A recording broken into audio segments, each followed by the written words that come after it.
ধনী হতে আল্লাহ পাক নিষেধ করেন নাই, ধনী হতে আল্লাহ নিষেধ করেন নাই, ব্যবসা করতে নিষেধ করেন নাই, ধন সম্পদ আল্লাহ পাক অর্জন করতেও নিষেধ করেন নাই, কিন্তু দুনিয়ার পূজা করতে আল্লাহ নিষেধ করেছেন, দুনিয়ার মোহে ডুবে যেতে আল্লাহ নিষেধ করেছেন। সম্পদ ওসমান রাদিয়াল্লাহু আনহুরও ছিল, কিন্তু সেই সম্পদ তিনি তার প্রয়োজনে যতটুকু লাগতো এতটুকু ব্যয় করতেন, বাকিটা আল্লাহর রাস্তায় ব্যয় করতেন। উসমান রাদিয়াল্লাহু আনহুর মতো ধনী হতে কোনো সমস্যা আছে? আপত্তি আছে? একটা আমল তার জীবনী থেকে পাওয়া যায়, এটা পড়ে আমার কাছে এত নিজেকে এত ছোট মনে হচ্ছে যে কাশ যদি এই আমলটা আমি করতে পারতাম। বলে দিব? চেষ্টা করছি যে করার, আপনারা করার চেষ্টা করেন। উসমান রাদিয়াল্লাহু আনহু ধনী ছিলেন কিনা? তো নবীর কাছে গিয়ে বলছেন যে আমার ধন সম্পদ খুব বেশি বাড়ছে, ইয়া রাসূলুল্লাহ আপনি সম্পদ একটু কমানোর দোয়া করেন তো আমার জন্য। চিন্তা করা যায় মানুষ এমন দোয়া কেউ করবে এই যুগে? আচ্ছা, নবী সাল্লাল্লাহু আলাইহি ওয়াসাল্লাম বললেন তুমি উটের পিঠে, গাধার পিঠে খাওয়া দাওয়া করো, ঠিক আছে? খাওয়া দাওয়া করো। তো তিনি খাওয়া দাওয়া করেন। এখন কয়দিন পরে, কয়দিন বলতে কতদিন আল্লাহ ভালো জানেন, তিনি এসে বলছেন ইয়া রাসূলুল্লাহ আমার তো সম্পদ আরো আগের চেয়ে বাড়তেছে, দেখি আপনি কি দোয়া করলেন? সম্পদ আরো বাড়া শুরু করেছে এখন। তখন তিনি বলছেন যে তুমি যখন খাও তখন তোমার হাত থেকে যদি খাবার পড়ে যায় তুমি কি করো? তিনি বলেছেন আমি আমার হাত থেকে খাবার যদি পড়ে যায়, একটা দানাও যদি পড়ে যায়, আমি উটের পিঠ থেকে নেমে সেই খাবারটাকে তুলে পরিষ্কার করে তারপর খাই। উসমান রাদিয়াল্লাহু আনহু এত ধনী মানুষ, তিনি প্রতি বেলায় 100 মানুষকে খাওয়াতে পারেন, কোনো সমস্যা। তিনি একাই তাবুকের যুদ্ধে 30,000 সৈন্যের দায়িত্ব নিয়েছেন। 30,000 সৈন্য 3 মাস যাবে, যাত্রা বিরতি করবে, খাবে দাবে, তাদের ঘোড়া অস্ত্রশস্ত্র সব দায়িত্ব একজন ব্যক্তি বহন করেছেন, ওসমান রাদিয়াল্লাহু আনহু। কত বড় ধনী আপনি চিন্তা করেন। উনার মতো ধনী কোন পররাষ্ট্রমন্ত্রীও নাই পৃথিবীতে, এখন কোন বিশ্ব নেতাও নাই ওনার মতো ধনী, এখন কেউই নাই। আর উনি কিন্তু তার এই ধন সম্পদ সুদের মধ্য দিয়ে অর্জন করেন নাই, তার ধন সম্পদ দুর্নীতির মধ্য দিয়ে অর্জন করেন নাই, তার ধন সম্পদ তিনি কিন্তু এই যে অন্যের সম্পদ অন্যায়ভাবে দখল করে অর্জন করেন নাই। তিনি সম্পদ অর্জন করেছেন বৈধ পন্থায়, হালাল ব্যবসা করেছেন। ব্যবসা করেছেন নাকি না? এই যে আমল, তো নবীজি বলছেন যে তোমার আমল যদি এমনই হয় তাহলে তোমাকে আল্লাহ পাক সম্পদ দিবে না, কাকে সম্পদ দিবে? তুমি আল্লাহ পাকের যে সম্পদ রিজিকের যে শুকরিয়া আদায় করো, কৃতজ্ঞতা প্রকাশ করো যে আল্লাহ আমাকে ভালোবেসে রিজিকটা দিয়েছেন, আমার হাত থেকে পড়ে গেছে আমি তুলে খাই। এই যে আল্লাহ পাকের নেয়ামতের প্রতি তোমার যে শ্রদ্ধা, যে সম্মান, এর শুকরিয়া স্বরূপে আল্লাহ পাক তোমাকে এরকম সচ্ছল বানাই দিচ্ছেন, আর তো কিছু করার নাই। তো উসমান রাদিয়াল্লাহু আনহুর মতো ধনী হতে কোনো সমস্যা আছে? তিনি কৃপণ ছিলেন না, তিনি আল্লাহ পাকের নেয়ামতের শুকরগুজার ছিলেন। ভুল ব্যাখ্যা নেবেন না, তিনি আল্লাহ পাকের নেয়ামতের শুকরগুজার ছিলেন। আমরা আল্লাহ পাকের নেয়ামতের শুকরিয়া আদায় করবো ইনশাআল্লাহ, এবং যা রিজিক আল্লাহ আমাদেরকে দিয়েছেন এতে সন্তুষ্ট থাকবো ইনশাআল্লাহ, এবং হালাল ভাবে চলার চেষ্টা করব। আল্লাহ পাক আমাদেরকে ধন দিলে সেই ধন সম্পদ যতটুকু আমার পরিবারের জন্য প্রয়োজন, বাড়তিগুলো আমরা আল্লাহর পথে দান সাদাকা করবো ইনশাআল্লাহ। আল্লাহ পাক আমাদের সবাইকে আল্লাহর রাস্তায় দান করার তৌফিক এনায়েত করুন, আমিন। সমাজ কল্যাণমূলক কাজ করেন না, জনসেবা করেন, মানুষের সেবা করেন, মানুষের কাছে থাকেন, সোশ্যাল ওয়ার্ক করেন। এই যে অ্যাসোসিয়েশন আছে না কিছু সামাজিক, নন পলিটিক্যাল, নন প্রফিটেবল কিছু ফাউন্ডেশন থাকে না, মানুষের কল্যাণে কাজ করেন, ইফতারের প্রজেক্ট করেন সামনে, ঠিক আছে? তারপরে শীত বস্ত্র হয়, তারপরে যে ত্রাণ রিলিফ, মানুষের কল্যাণ, বৃক্ষরোপণের কাজ, তারপরে আপনার এই যে রক্তদান কর্মসূচি, এই টাইপের যে ভালো ভালো কাজ, সমাজ কল্যাণমূলক কাজ, এই সমাজ কল্যাণমূলক কাজগুলো করলে মনটা বড় হবে ইনশাআল্লাহ। ভালো কাজে ব্যস্ত থাকবেন, আপনি দেখবেন মাথার মধ্যে শয়তানি নাই। যখন মানুষের কাজ নাই, সারাদিন অলস বসে থাকে, মাথার মধ্যে দুনিয়ার শয়তানি ঘোরাফেরা করতে। আল্লাহ পাক আমাদের সবাইকে ভালো কাজের সাথে থাকার তৌফিক দান, এবং ভালো কাজে একে অপরকে সহযোগিতা করার তৌফিক দান। নিজেকে ভালো কাজে ব্যস্ত রাখেন। দান সৎকার করলে কখনো টাকা কমে যায় না, মনে রাখবেন। দান করলে কোনোদিনও টাকা কমে যায় না। আপনার দানের টাকা ঘুরে ফিরে আপনার কাছে আসবে, বুঝতে পারছেন না? আপনার দানের টাকা ঘুরে আল্লাহ আপনার কাছে ফিরাই দিবে। কিভাবে ফিরাবেন সেটা আল্লাহর দায়িত্ব। আমি কি বুঝাবো কিভাবে ফিরাবেন? বুঝবেন, একটু বোঝানোর চেষ্টা করবেন। অর্থনীতি কিন্তু কঠিন, সহজ করে বুঝানোও কঠিন, সবাই সহজ করে বোঝাতেও পারবে না। আমি একটা পয়েন্ট খালি বুঝাই আপনাদেরকে, বোঝেন, চেষ্টা করেন। মনে করেন আপনাদেরকে অর্থনীতি বুঝাই, এগুলো আমাদের সাবজেক্ট ছিল, আর তখন আমরা আসলে অর্থনীতি কিছুই বুঝতাম না। তারপরে যখন কোরআন হাদিস পড়া শুরু করলাম তখন দেখলাম যে ও আচ্ছা, ব্যাপার তো খুব সহজ, সহজ জিনিসটাকে এত কঠিন করা হয় কেন? দেখেন কিরকম, মনে করেন একটা বাজার, আপনি দেখেন বাজার আছে কি? আচ্ছা, এই বাজারের মধ্যে ধরেন 100 ব্যবসায়ী আছে, আর ব্যবসায়ীরা ব্যবসা করে। আল্লাহ পাক ব্যবসা হালাল করেছেন না হারাম করেছেন? হালাল ব্যবসা। ব্যবসায় একটা 10 টাকার পণ্য আপনি চাইলে 30 টাকা, 40 টাকা, 50 টাকা, 100 টাকা বিক্রি করতে পারবেন কি না? পারবেন। মার্কেটের একটা ফিক্স প্রাইস থাকে, মার্কেট প্রাইস, এটাকে বলে মার্কেট প্রাইস, যে একটা দাম নির্ধারণ করা হয় যে আমরা এই দামে সব সেল করবো, তাই না? আচ্ছা, ব্যবসায়ীরা ব্যবসা করছে, ব্যবসায় লাভও আছে লসও আছে, ঝুঁকিও আছে, লাভও হতে পারে লসও হতে পারে। এখন ব্যবসা করার সময় দেখা গেল যে এক ভাই লাভ করলো আর এক ভাই লস করলো, এমনটা হয় কি না? আল্লাহ পাক এখানে কি করেন জানেন? এই বাজারের মধ্যে যে সম্পদগুলো আছে, অর্থ সম্পদ, আপনারা যেটা কারেন্সি বলেন, এগুলো আল্লাহ রাব্বুল আলামিন হাত থেকে হাতে ঘোরাতে থাকেন। আজকে আপনার হাতে, কালকে তার হাতে, কালকে তার হাতে, পরশু আরেক ভাইয়ের হাতে। এই সম্পদ বাজারের মধ্যে ঘুরতে থাকে। বাজারটা হতে পারে সমাজ, হতে পারে রাষ্ট্র, হতে পারে বিশ্ব। ভালো করে বোঝেন, ছোট পরিসরে হতে পারে সমাজ, হতে পারে রাষ্ট্র বা বিশ্ব। আল্লাহ পাক সম্পদটা সার্কুলেট করেন, ঘোরাতে থাকেন। আজকে তার হাতে, কালকে তার হাতে, কালকে তার হাতে, এভাবে সম্পদ ঘুরতে থাকে। লাভ লসের রিস্ক আছে, কেউ লাভ করে, কেউ লস করে। এভাবে সম্পদ সার্কুলেট হতে হতে হতে আল্লাহ পাক যাকে ইচ্ছা ধনী বানান, যাকে ইচ্ছা গরিব বানান। কথা বুঝতে পারছেন? এটা হলো এই জায়গায় রিজিকটা নিয়ন্ত্রণ করেন সরাসরি আল্লাহ পাক। আল্লাহ পাক কারো সম্পদ নেন, কারোকে দেন, কারো কাছ থেকে নেন, কারোকে দেন, কারো কাছ থেকে নেন, কাউকে দেন। এভাবে সম্পদ ঘুরতে থাকে। আর যদি দেখা যায় সম্পদ মানে চাহিদার চেয়ে কম হচ্ছে, আল্লাহ পাক সম্পদ উৎপন্ন করে দেন। জমিন থেকে উৎপন্ন করেন, আসমান থেকে উৎপন্ন করেন। আমি মানে বুঝাতে পারছেন? এরপরও যদি দেখা যায় যে সমাজে সংকট হলো, অন্য সমাজ থেকে আমদানি করতে হয়। যদি একটা রাষ্ট্রে সংকট হচ্ছে, অন্য রাষ্ট্র থেকে আমদানি করতে হয়। এভাবে একটা সিস্টেম চলে, ইসলামিক সিস্টেম। এখানে ব্যবসা হচ্ছে মূল। এখানে দায়িত্ব আল্লাহ নিয়ে নেন, কাউকে ধনী করবেন, কাউকে গরিব করবেন। সম্পদ ঘুরতে থাকবে, ঘুরতে থাকবে। এভাবে আল্লাহ পাক আপনার এই যে ধনী ব্যক্তি, মনে করেন যে সম্পদ এখানে লাভ করেছে, এই ব্যক্তির উপর আবার যাকাত ফরজ আছে। কি আছে? যাকাত ফরজ আছে। এখন এই যখন ধনী হবে, হিসাব পরিমাণ সম্পদ আসবে, তখন এই যাকাত দিবে গরিবকে। তখন যার হাত থেকে সম্পদ চলে আসছে, ওর কাছে আবার সম্পদ ফিরে যাবে। সুবহানাল্লাহ। বুঝতে পারলেন কি কিভাবে সম্পদ আল্লাহ পাক ঘোরান? এর যাকাত ছাড়াও আছে সাদাকা। সাদাকা ছাড়া সাদাকাতুল ফিতর আছে, অনুদান আছে, এবং নরমালি আল্লাহ পাক কিন্তু সদকা করতে উৎসাহিত করেন। এইভাবে একটা ইকোনমিক সিস্টেম চলতে থাকে, ছোট বা বড় পরিসরে। এইভাবেই মদিনা টিকে ছিল, এভাবেই মদিনার ইকোনমিক সিস্টেম চলতো নবী সাল্লাল্লাহু আলাইহি ওয়াসাল্লামের যুগে। তো সেখানে আরো একটা বিষয় এক্সট্রা ছিল, যেটা এখন নাই। সেটা ছিল গনিমত। সেটা কি? রাসূল সাল্লাল্লাহু আলাইহি ওয়াসাল্লাম সাহাবীরা বিভিন্ন যুদ্ধ এবং জিহাদ করতেন কিনা? না, তারা তো এগুলো করতেন না। ঘর মসজিদে বসে খালি সুবহানাল্লাহ পড়তেন। হ্যাঁ নাকি? বদর উহুদ তো হয়নি ইসলামে, হয়েছে? বদর উহুদ বলে কোনো যুদ্ধ হয়েছে নাকি? এগুলো বললে তো দেখা যাবে বাপরে বাপ, অবস্থা খারাপ। হ্যাঁ, জিহাদি বয়ান শুরু করে দিয়েছে। যখনই মুসলিমরা যুদ্ধে গিয়েছে এবং জয় করেছে, তখন বিপুল গনিমতের সম্পদ লাভ করেছে। বুঝতে পারছি? গনিমত মানে ওই যে যাদের সাথে যুদ্ধ হচ্ছে, ওদের সব সম্পত্তি মুসলিমরা তখন পেয়ে যায়, কারণ ওগুলো ছেড়ে ওরা পালিয়ে যায়। এটা এর মধ্য দিয়ে মুসলিমরা ব্যাপক সচ্ছলতার মুখ দেখেছিল। খায়বারের যুদ্ধে জয়ের মধ্য দিয়ে মুসলিমরা প্রায় 1/3 সম্পদ পেয়েছিল আরবের মধ্যে। জাজিরাতুল আরবের 1/3 সম্পদ শুধু খায়বার যুদ্ধ জয়ের মধ্য দিয়ে লাভ করা হয়েছে। ওইটা তো নাই, এখন ক্লোজড। আমি ওগুলো বাদ দিয়ে এই সিস্টেমগুলোর কথা বললাম, সাদাকা, ব্যবসা ইত্যাদি ইত্যাদি। তার মানে ইসলামিক ইকোনমিক সিস্টেমের মধ্যে আল্লাহ পাক সম্পত্তি নিয়ন্ত্রণ করছেন এবং কাউকে ধনী বানাচ্ছেন, কাউকে গরিব করছেন। সম্পদ হাতে হাতে ঘুরছে, যে ধনী সে আবার যাকাত দিচ্ছে, তখন গরিবের কাছে ধনীর সম্পত্তি চলে আসছে। এখন চলমান সিস্টেমে কি সমস্যা হয়?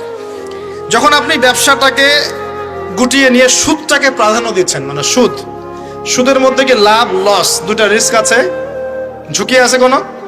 সুদে আপনি যখন খান, আপনি কি বলেন যে ঠিক আছে আমি 100 টাকা নিলাম, ব্যবসায় লাভ হলে আমি দিব 50%, লস হলে 50%। এটা তো সুদ না, এটা তো সুদ না। এটা কি সুদ? যখন আপনি বলেন যে আমি 100 দিয়েছি, আমাকে 110 দেওয়া লাগবে, 100 দিয়েছি আমাকে 110ই দেওয়া লাগবে, আপনি তো লসের রিস্ক নিবেন না? নিবেন?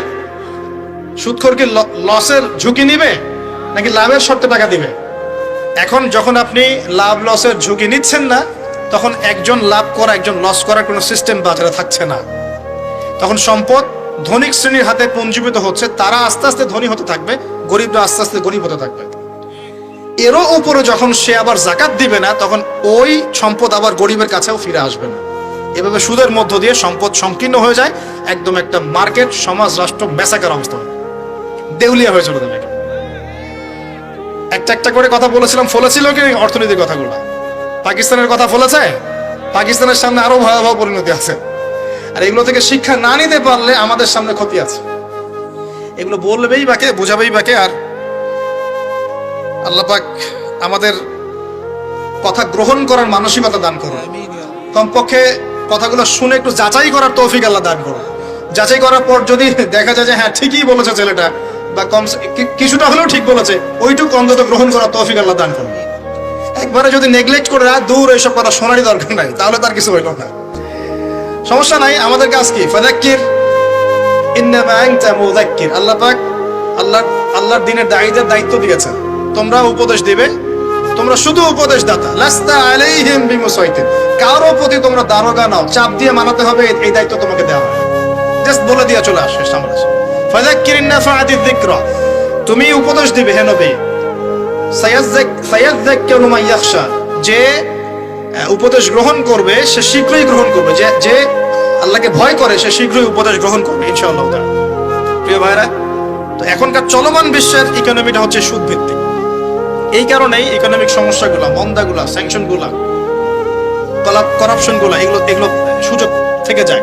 আদারওয়াইজ ইসলামিক ইকোনমিক সিস্টেম পরিপূর্ণরূপে থাকলে এই সমস্যাগুলো হতো না। রমজান মাসে ওয়াদা নাম্বার 5, কয়টা ওয়াদা করছেন এই পর্যন্ত ভাই? 4টা। ওয়াদা নাম্বার 5 হচ্ছে রমজান মাসে যার যার যাকাত ফরজ হয়, যাকাত অবশ্যই যাকাত আদায় করে দিবেন ইনশাআল্লাহ। করবেন কি না? আপনারা কি মনে করেন যে নামাজই খালি ফরজ, যাকাত ফরজ না? যাকাত ফরজ না? যে কেউ যদি মনে করে নামাজ ফরজ, যাকাত ফরজ না, সে ব্যক্তি কাফের।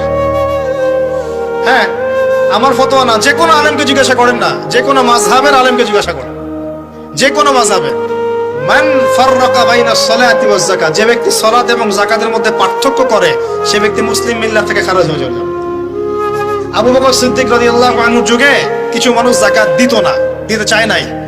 আবু বকর সিদ্দিকের মতো নরম মানুষ না মনে হয়, নরম মানুষ নামাজে দাঁড়ালেই ঝরঝর করে কান্না শুরু করেন, নরম মনের মানুষ, তিনি যাকাত অস্বীকারীদের বিরুদ্ধে যুদ্ধ করলেন।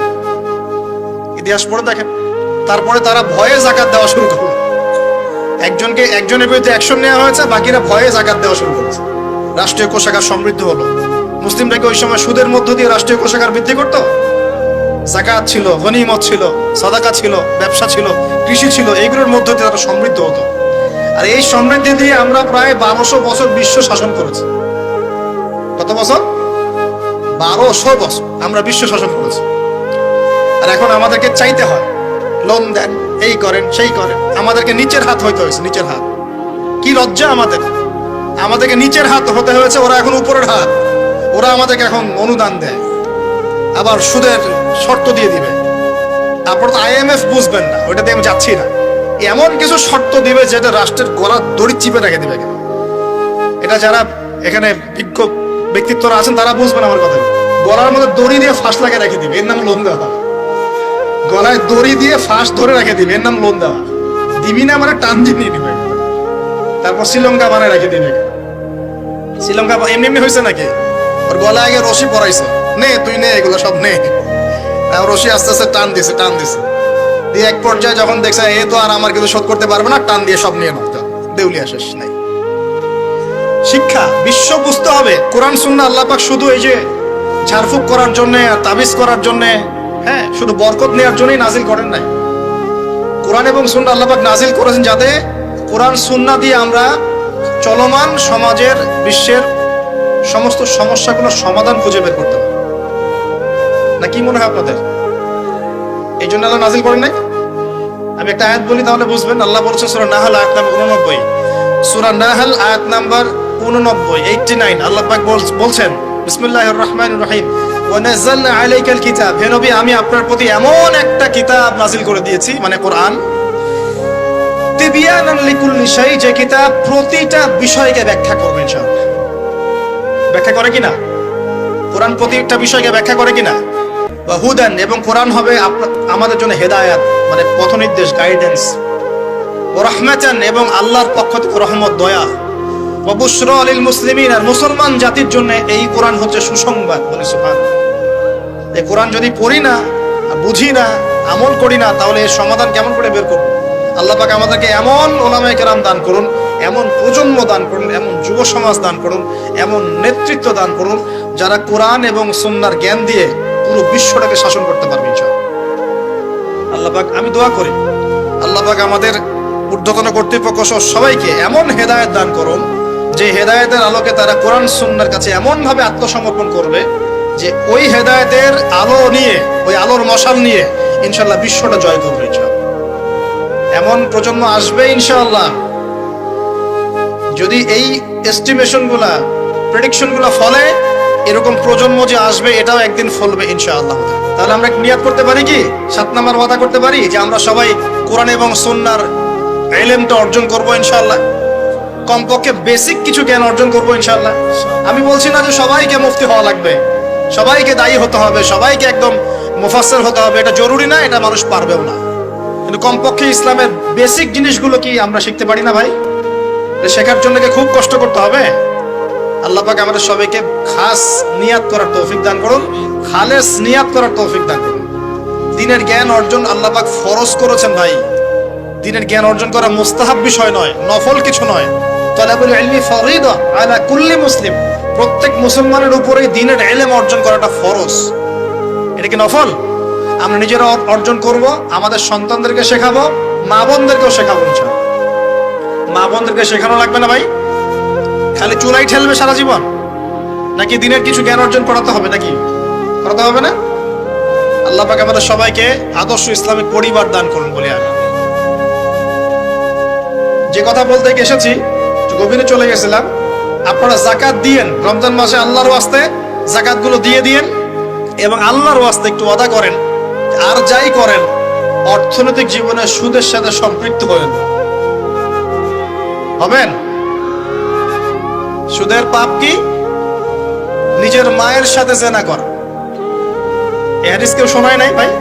সুদের পাপের 70টা বা 73টা শাখা আছে। তার সবচেয়ে উঁচুটা আমি বলেছি কোরআন থেকে, আল্লাহ এবং তার রাসূলের সাথে যুদ্ধ করা। সবচেয়ে নিচের পাপটা কি জানেন? সবচেয়ে নিচের পাপ হচ্ছে নিজের মাকে বিয়ে করা। নাউযুবিল্লাহ। নিজের মাকে কেউ বিয়ে করে? এর চাইতেও জঘন্য কাজ হলো সুদ খাওয়া, কারণ সুদের মধ্য দিয়ে মানুষের রক্তকে চুষে খাওয়া হয়। আর মেরাজের রাতে যখন নবী সাল্লাল্লাহু আলাইহি ওয়াসাল্লাম, যে মেরাজের কথা বলছিলাম, তিনি আল্লাহর সাথে সাক্ষাৎ করতে গিয়েছিলেন, তখন জাহান্নামের অনেক আযাব তিনি দেখেছেন। আর কিছু প্রশ্ন করতে পারে মানুষ যে জাহান্নাম কি তাহলে আগেই তৈরি হয়ে আছে, আযাব কি এই সেই, এগুলোর অ্যান্সার দেওয়ার জন্য আরেকটা লেকচার লাগবে। মনে রাখবেন, সময় এর নিয়ন্ত্রণ আল্লাহর হাতে। আমাদের কাছে অতীত, বর্তমান, ভবিষ্যৎ এই বিষয়গুলো আছে, আমাদের টাইম ফ্রেমের মধ্যে এটা আছে। আল্লাহ পাকের কাছে এইভাবে সময় না যে অতীত একটা, এটা বর্তমান, এটা ভবিষ্যৎ, এমন না। সবকিছু আল্লাহর সামনে, সবকিছু। আমরা যেখানে ঘুরি, এই সৌরজগতে আমরা ঘুরছি, এই যে ওয়াজ করছি যখন আমরা, এখনো জমিনটা ঘুরছে কিনা? আমাদেরকে নিয়ে পৃথিবী ঘুরছে শূন্যের মধ্যেই। সুবহানাল্লাহ বলেন। আমাদেরকে নিয়ে পৃথিবী এখনো এই মুহূর্তেও শূন্যের মধ্যে ঘুরছে, আসমানে ঘুরছে কিনা? আমরা কি টের পাচ্ছি? টের পাচ্ছি না। সূর্য উঠছে, আমাদের কাছে মনে হয় যে একটা দিন আসলো, ডুবলো, একটা রাত হয়ে গেল। যদি আল্লাহ পাক পৃথিবীর ঘোরার গতিটাকে কমায় দেন, তাহলে কি হবে জানেন? দিন রাত লম্বা হয়ে যাবে। বুঝেন নাই মনে হয়? আল্লাহ পাক যদি এই যে আমরা ঘুরছি মনে করেন এভাবে, আল্লাহ যদি গতিটাকে কমায় দেন, আস্তে আস্তে করে, তাহলে দিন রাত লম্বা হয়ে যাবে। বিজ্ঞানীরা বলে, এটা বিজ্ঞানীদের কথা, এটা আমার কথা না, বিজ্ঞানীরা বলে তখন আমাদের দাড়ি চুলও নাকি পাকবে না, বয়সও নাকি পারবে না। যাই হোক, ওটা ওদের থটস, এটা আমাদের থটস না। আলোর বেগে যদি মানুষ মহাবিশ্বে, মহাকাশে সফর করতে পারে, আলোর বেগের চেয়ে বেশি বেগে, এখনকার সায়েন্সরা বলে, ওরাই বলে যে মানুষ তখন ফিউচারে চলে যেতে পারে, ভবিষ্যতে যেতে পারে, আলোর বেগে যদি সফর করতে পারে। এটা ওদের কথা, আমরা এইসব আলোচনা যাচ্ছি না। আমি বলছি সময়ের নিয়ন্ত্রণ কার হাতে? আল্লাহর হাতে। বারজাখ বলে একটা জগৎ আল্লাহ তৈরি করেছেন। কি নাম? বারজাখ। এই জগৎটা হচ্ছে আমাদের দুনিয়ার জগৎ আর জান্নাত জাহান্নামের যে কিয়ামতের দিন, এর মাঝখানের একটা জায়গা। এখানে ইল্লিন আর সিজ্জিন দুটো স্তর আছে। একটা নাম ইল্লিন, একটা সিজ্জিন। এই দুনিয়ার নেককার মানুষ যারা, তাদের আত্মাগুলোকে আল্লাহ পাক এই যে ইল্লিনে নিয়ে গিয়ে রেখে দেন। আর দুনিয়াতে যারা পাপী, পাপাচারী, তাদের আত্মাগুলোকে আল্লাহ পাক সিজ্জিনে রেখে দেন। এই যে কবরের যে আযাব, যে আমরা একটা কথা বলি, এটা আযাব বলে রুহের আযাব। কিসের আযাব? রুহ। দেহ তো আপনার নাই, ওখানে দেহ আছে? দেহ তো পচে গেছে, গলে গেছে, তাহলে আযাবটা কিসের? রুহের। বুঝাচ্ছি, আমি এই পড়াশোনাটা করেছি ইমাম গাজ্জালী রাহিমাহুল্লাহর বই থেকে। এত গভীর মানে লেখা, মানে ধরতে গেলেও মনে হয় যে একটা লাইন 10 বার পড়তে হচ্ছে। একটা এক্সাম্পল দিয়ে তিনি বুঝাচ্ছেন, একটা এক্সাম্পল দিয়ে বুঝাচ্ছেন এভাবে। তিনি বলছেন এটা একটা উদাহরণ মাত্র, এটাই প্রকৃত ব্যাখ্যা না, একটা উদাহরণ মাত্র। বোঝানোর চেষ্টা করছেন তিনি এভাবে যে আমরা যখন ঘুমাই, অনেকে ভালো স্বপ্ন দেখেন না? ভালো স্বপ্ন দেখে আপনার কাছে ভালো লাগছে, খুব মজা লাগছে না? স্বপ্নের মধ্যে আপনি কি ভালো ফিল করছেন? মাশাআল্লাহ, ভালো লাগছে, ঘুরছেন ফিরছেন খাচ্ছেন। যখন কোনো খুব ভালো আপনি একটা স্বপ্ন দেখেন, আপনার কিন্তু ভালো লাগে। আপনি স্বপ্নে, ঘুমন্ত অবস্থাতেই আপনি স্বপ্নে বাস্তবের ফিলিংস পাচ্ছেন, এমন হয় না? আল্লাহ পাক যদি আপনাকে স্বপ্নের মধ্যে রেখে দেন, ধরেন 1 বছর 1.5 বছর 2 বছর, তার মানে 1-2 বছর আপনি স্বপ্নের মধ্যেই বাস্তবের ভালো লাগার ফিলিংসটা পেতে থাকবেন, কিন্তু আপনি ঘুমিয়ে আছেন। বাইরে থেকে আমি আপনাকে দেখছি যে আপনি ঘুমিয়ে আছেন, আপনি ঘুমন্ত অবস্থাতেও ভালো স্বপ্ন দেখেই ভালো ফিল করছেন। তিনি বোঝাচ্ছেন, উদাহরণ দিয়ে বোঝাচ্ছেন, এটা কিন্তু ব্যাখ্যা নয়, জাস্ট একটা বুঝাচ্ছেন উদাহরণ দিয়ে। আল্লাহ পাক যখন শহীদদের রূহগুলোকে জান্নাতে রেখে দেন, জান্নাতে তারা এইভাবে রূহগুলো ঘুরতে থাকে, ফল ফলাদি খেতে থাকে, পাখির মধ্যে রূহ দিয়ে দেন, সবুজ পাখি, এই পাখি উঠতে থাকে, তারা ভালো ফিল করতে থাকে। ওই হায়াতটাকে আল্লাহ পাক তাদের কাছে বাস্তব বানিয়ে দিয়েছেন। কথা বুঝতে পারছেন? ওই হায়াতটাকে আল্লাহ পাক তাদের কাছে বাস্তব বানিয়ে দিয়েছেন। তাদের কাছে মনে হচ্ছে এটাই বাস্তব, এটাই জগৎ। আল্লাহ চাইলে করতে পারেন না? একটা ঘুমন্ত মানুষকে যদি আল্লাহ করতে পারেন, তাহলে শহীদদের ব্যাপারে করতে পারেন না? পারেন। আবার ধরেন একজন মানুষ পাপাচারী, আপনি কখনো কখনো স্বপ্ন দেখেছেন, ভয়ের স্বপ্ন, আটকে উঠছেন, শ্বাস বন্ধ হয়ে যাচ্ছে, এমন হয়নি অনেকদিন?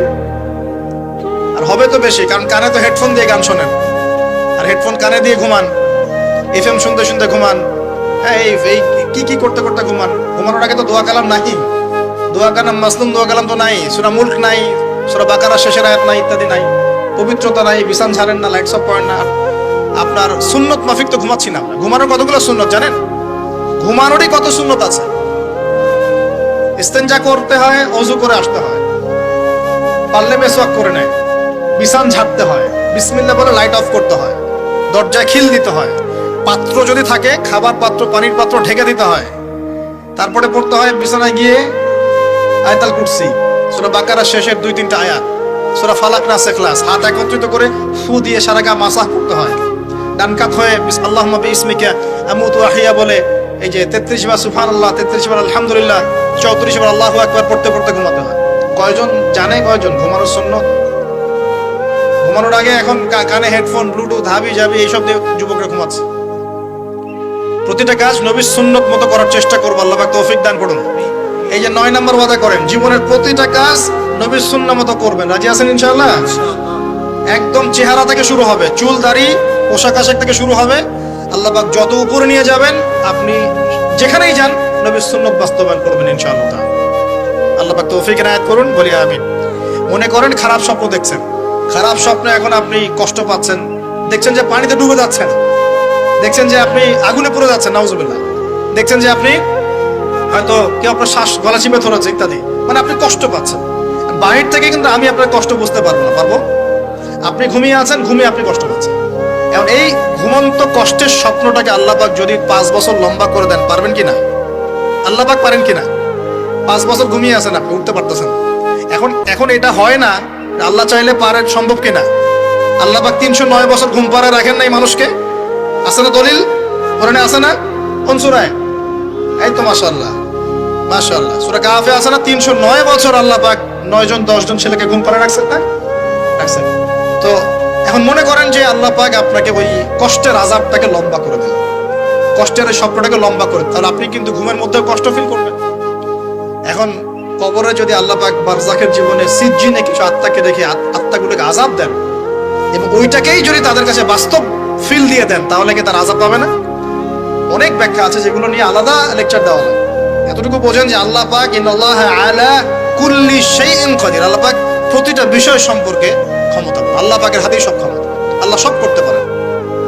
যে আল্লাহ পাক আমাকে শ্বাস নেয়ার ক্ষমতা দিচ্ছেন, নিঃশ্বাস নিচ্ছি, একটা নিঃশ্বাসের দাম কি অন্য কেউ দিতে পারবে?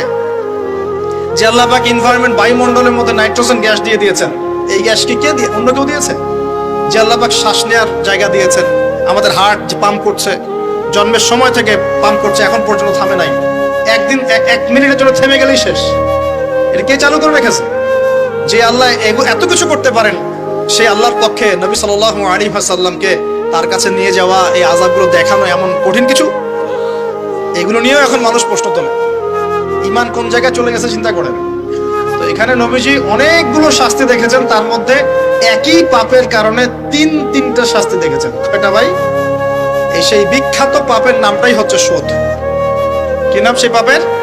একবার দেখেছেন কিছু লোককে রক্তের নদীতে ফেলে দিয়ে মাথা ফাটিয়ে দেওয়া হচ্ছে। জিজ্ঞাসা করলেন এরা কারা? জিবরাইল আলাইহিস সালাম বলছেন এরা আপনার উম্মতের সেই সব ব্যক্তি যারা সুদখোর ছিল। রক্তের নদী কেন? কারণ রক্ত চুষে খাইতো তারা মানুষ। মাথা কেন ফাটাই দেওয়া হচ্ছে? কারণ এই মাথা দিয়ে বলেছিল ইন্নামাল বাইউ মিসলুর রিবা, ব্যবসা সুদ একই জিনিস। এই শয়তানি মাথা থেকে বের হয়েছে, এই কারণে মাথা ফাটিয়ে দেওয়া হচ্ছে।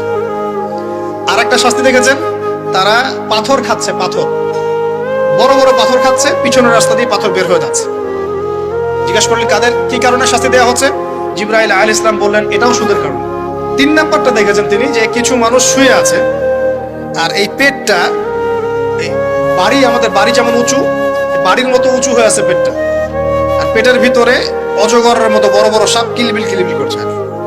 এই 3টা শাস্তি তিনি দেখেছেন। দেখে জিবরাইল আলাইহিস সালামকে বলছেন এই 3টা শাস্তি কি কারণে? 3টার ক্ষেত্রেই জিবরাইল আলাইহিস সালাম বলেছেন সুদের কারণে, সুদের কারণে, সুদের কারণে। আল্লাহ পাক আমাদেরকে হেফাজত করুন। 10 নাম্বার নিয়াত, আমরা সবাই হালাল খাওয়ার চেষ্টা করবো ইনশাআল্লাহ। আমরা হারামের দিকে যাবো না ইনশাআল্লাহ। হালাল রিজিক আল্লাহ যতটুকু দিবেন এতটুকু তো সন্তুষ্ট থাকবো ইনশাআল্লাহ।